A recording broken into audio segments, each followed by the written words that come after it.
Ini kita baru selesai rapat, ya kan, dengan Kementerian Perhubungan dan PT KAI.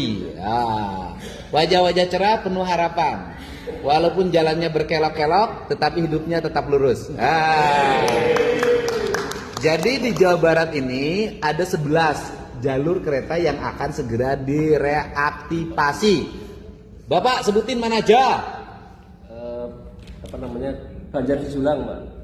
Banjar Cijulang, kemudian ada Bandung Ciwidey, Garut, kemudian Garut Kacang Ya. Kacang, Rangka Ecek, Ranca Ekek.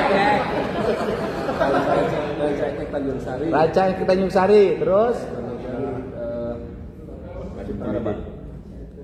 Cipatat Padalarang, Cipatat Padalarang, terus Bandung Ciwidey, Bandung Ciwidey, terus mana lagi Pak Gadis? Udah ya. sudah reaktivasi, kemudian pengembangan elektrifikasi jalur kereta di Kota Bandung, Kabupaten Bandung, Kabupaten Bandung Barat. Terus kemudian ingin pengembangan dari Kerawang monorail, KRL, KRL dari Cikarang terintegrasi ke Kerawang, terintegrasi ke Purwakarta, terintegrasi ke kawasan industri di Subang. Ya pokoknya dengan total pembiayaan kurang lebih kalau berdasarkan data nanti kita buat DD-nya sekitar ya 20 triliun semuanya kalau dengan jalur KRL. Semoga pikiran dan gagasan ini terwujud. Pak Sekda, siap? Siap.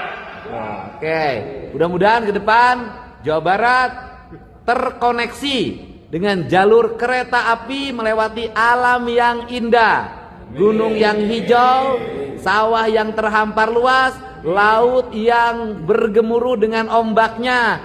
Pokoknya 5 tahun ke depan Jawa Barat istimewa.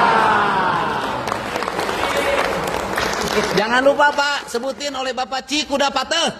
Cikudapate. Nah.